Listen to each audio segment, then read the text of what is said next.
Jangan lupa subscribe channel YouTube TVRI Bengkulu, like, komen, dan nyalakan notifikasinya. Balik lagi di Opini, obrolan pagi ini masih dengan tema yang sama, yaitu pegiat literasi muda bersama dengan Fahri Ganesha dari Duta Bahasa 2023. Fahri, tadi kamu sudah spill sedikit ya, kalau misalnya di tahun ini dari kantor bahasa itu ada revitalisasi bahasa daerah ya. Ada 3 ya, ada bahasa Rejang, bahasa Enggano, dan bahasa Bengkulu, dialek Serawai. Nah, itu memang setiap tahun berganti ya, Fahri ya? Ya, untuk tiap tahunnya itu berganti-ganti bahasa. Jadi setiap bahasa yang ada di Provinsi Bengkulu ini akan dapat giliran gitu, bergantian setiap tahunnya. Bergantian setiap tahunnya. Nah, cara merevitalisasinya seperti apa, Fahri, kalau dari kantor bahasa melalui Duta Bahasa sendiri ya? Sejauh yang Fahri tahu, jadi kalau kantor bahasa tuh nantinya akan melakukan pembinaan. Pihak kantor bahasa akan mendatangi langsung tempat-tempat masyarakat penutur bahasa tersebut, penutur asli, kemudian mengambil data. Setelah itu baru melakukan pembinaan. Selain itu, kantor bahasa melalui Duta Bahasa juga membuat semacam unggahan-unggahan di media sosial gitu untuk menggalakkan berbahasa daerah. Berbahasa daerah. Karena kebanyakan juga nih masyarakat ya, kalau misalnya sudah pindah ke kota gitu ya, kadang nggak mau lagi membawa bahasa daerahnya gitu kan, karena apa, malu wong dusun gitu kan. Kalau Fahri sendiri pernah nggak mengalami hal-hal seperti itu? Kalau Fahri sendiri ada sih bertemu dengan orang-orang yang semacam itu, tapi kalau Fahri sendiri, Fahri berusaha untuk terus menuturkan bahasa Fahri. Misal kalau walaupun sedang berada di kota Bengkulu, sedang kuliah, tapi kalau bertemu dengan teman saya yang berasal dari Kaur, ya kami ngomong bahasa Kaur gitu, agar bahasa Kaurnya tidak hilang gitu kan. Bener-bener. Kadang tuh kan kalau misalnya orang merantau sudah lama, udah lupa ya bahasa daerahnya karena nggak pernah digunakan lagi seperti itu kan. Memang kalau misalnya revitalisasi bahasa daerah itu berarti sosialisasi begitu ya? Iya, semacam itu, sosialisasi dan pembinaan. Nah, sebenarnya tugas dari Duta Bahasa setelah menjabat ya, kamu kan baru ya menjabat 1 bulan. Itu apa aja sih tugasnya? Kemarin sudah sempat diberitahu oleh orang kantor, oleh kakak-kakak senior dari Duta Bahasa sebelumnya, bahwa tugas Duta Bahasa ini lumayan banyak gitu. Jadi terutama Fahri sendiri kemarin alhamdulillah dipercaya sebagai pemenang 1.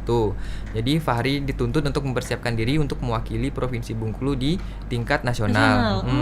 Yang insya Allah akan diadakan di bulan Oktober. Jadi tugas utamanya itu sebenarnya untuk mempersiapkan diri.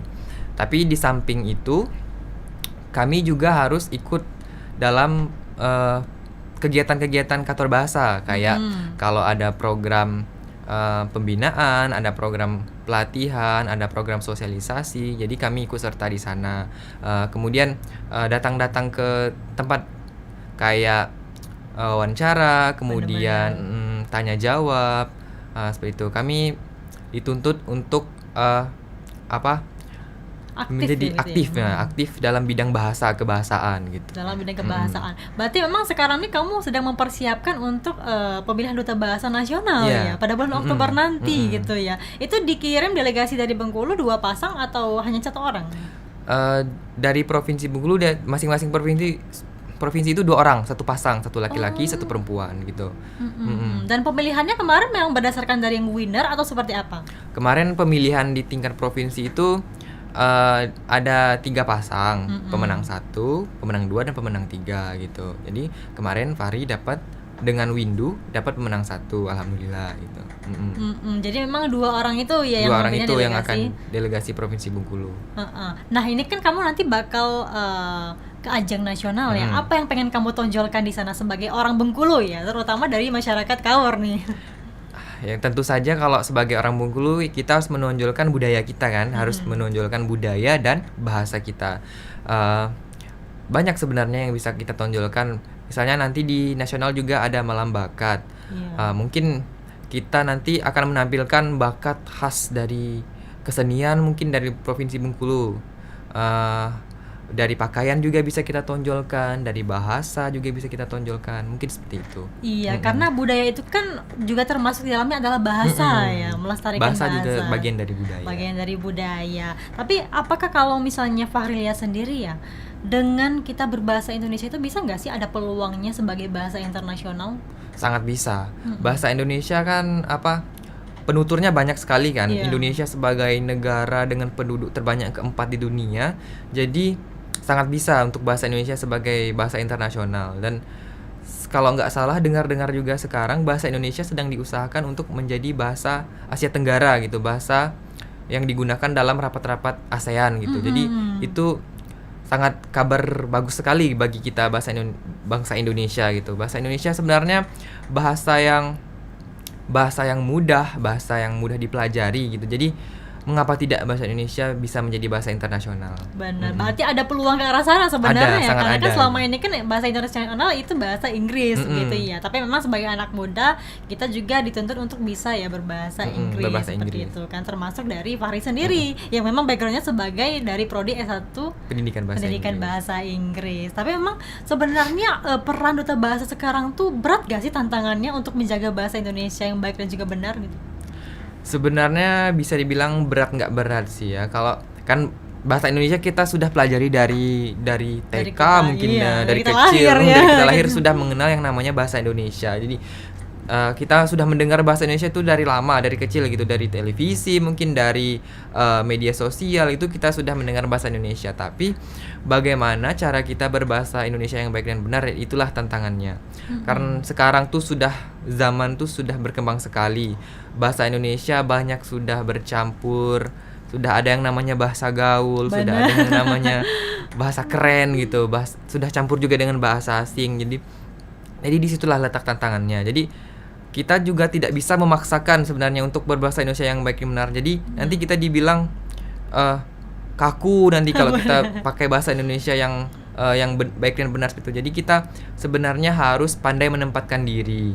Jadi kalau kita sedang di lingkungan teman-teman, di sepergaulan lah gitu, tidak ada salahnya untuk berbahasa yang gaul seperti itu. Tapi kalau kita di lingkungan formal, di instansi pendidikan, di sekolah, nah kita harus membiasakan berbahasa Indonesia yang baik dan benar. Benar, karena kebanyakan anak muda sekarang tuh sudah ngerti bahasa gaul. Kadang karena sudah terbiasa berbicara bahasa gaul ini lupa kadangnya bahasa Indonesia itu seperti apa sih yang baiknya gitu kan. Tapi kalau Fahri sendiri nih, mungkin boleh dicontohkan bahasa Indonesia yang baik dan juga benar tuh kayak gimana sih? Karena kan seperti yang Fahri bilang ya, formal banget sebenarnya bahasa Indonesia itu kan. Misalnya Fahri sedang makan apa hari ini gitu. Itu kan bahasa Indonesia yang baik dan juga benar, formal sekali itu. Sebenarnya bahasa Indonesia yang baik dan benar tuh bahasa yang baik itu kita saling mengerti. Kita bisa menangkap makna dengan lawan kita bicara. Sedangkan yang benar itu adalah sesuai dengan kaidah kebahasaan, sesuai dengan ejaan bahasa Indonesia. Misalnya Fahri kasih contoh, misalnya kita biasa menyebut yang di depan kita ini mikrofon kan. Nah, itu bahasa Indonesianya adalah pelantang gitu Kak Agnes. Ini yang itu berdasarkan kamus bahasa Indonesia ya sebenarnya. Ini yang sedang Fahri pakai biasa orang sebut headphone gitu kan, tapi bahasa Indonesianya perangkat jemala gitu. Emang sebenarnya agak aneh gitu kan bahasanya, tapi emang seperti itu nyatanya ya dari kamus bahasa Indonesia gitu ya. Tapi emang sebagai duta bahasa berarti harus tahu juga ya contoh-contoh kecil seperti itu ya? Ya sebenarnya ya kita juga sebagai duta bahasa harus tahu sebenarnya, tapi tidak dituntut untuk tahu semua gitu kan. Masa kita harus menghafal kamus kan? Kan kita tuh sambil belajar makin sini, tahu ini bahasa Indonesianya pelantang gitu. Jadi tidak usah kayak menghafal benar-benar menghafal. Jadi kita pelan-pelan saja belajar gitu. Jadi nanti lama-lama juga tahu semua.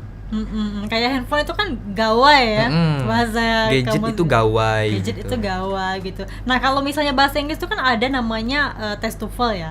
Kalau bahasa Indonesia itu kan ada namanya UKBI. Ya, uji kemahiran berbahasa Indonesia. Sebenarnya fungsi dari UKBI sendiri apa sih, Fahri? UKBI itu adalah uji kemahiran berbahasa Indonesia. Jadi UKBI digunakan untuk mengukur tingkat kemampuan bahasa Indonesia kita sudah sebatas mana. Jadi UKBI itu sudah digunakan untuk kayak beasiswa, masuk perguruan tinggi gitu, untuk wawancara pekerjaan yang beberapa tuh sudah menggunakan UKBI. Jadi sepertinya belum banyak anak muda yang tahu UKBI, lebih mengenal TOEFL gitu ya. Lebih familiar TOEFL gitu. Padahal di bahasa Indonesia juga ada UKBI gitu. Jadi untuk mengukur tingkat kemampuan berbahasa Indonesia gitu. Sudah sebatas mana kemampuannya. Sudah sebatas mana gitu ya. Karena sejauh ini kan masyarakat tuh berlomba-lomba untuk mendapatkan nilai tertinggi di TOEFL. Padahal sebenarnya juga ada UKBI gitu kan sebagai masyarakat Indonesia gitu ya. Berarti sebenarnya UKBI ini juga penting di setiap pekerjaan ya, institusi juga seperti itu ya, Maria. Terutama sebagai ASN gitu, aparatur sipil negara kan harus tahu berbahasa Indonesia yang baik dan benar. Jadi UKBI sudah mulai banyak digunakan sekarang.